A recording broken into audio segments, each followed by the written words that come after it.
Assalomu alaykum aziz obunachilar. Bugun Abishat xonim va Valinix tabletkasi va Valinix siropi haqida ozroq tushuncha bermoqchiman. Valinix tabletkasi основной nima uchun ishlatiladi? Bu asabni tinchlantirishda, stress, uyqusizlik hollarida uspokоительный dori hisoblanadi. Yurak urishini tezlashganda yo tashvish, xavotir bo'lganda yo stress holatda bir narsadan qo'rqqan paytlar, shunday holatlarda bo'lsa,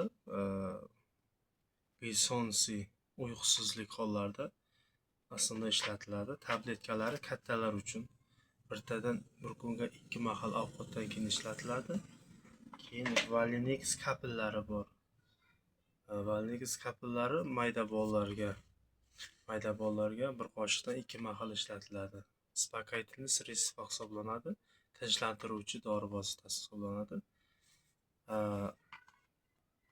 Основной agar homiladorlar bo'lsa yo yosh 3 yashargacha bo'lgan bolalar doktor, vrach nazorati bilan ichish kerak va imizukli ayollar, homilador ayollarga yoki biron allergiyasi bor odamlar shu dorini iloji boricha shifokor tavsiyasi bilan ichsa yaxshi bo'ladi. Valinix kapili bolalar uchun uspokоительный sredstvo, tabletkasi katta yoshdagi odamlarga, erkak ayol, stressga tushgan, qo'rquv bor, uyqusizlik, ko'p xayolparastlik tinchlantiruvchi dori vosita hisoblanadi.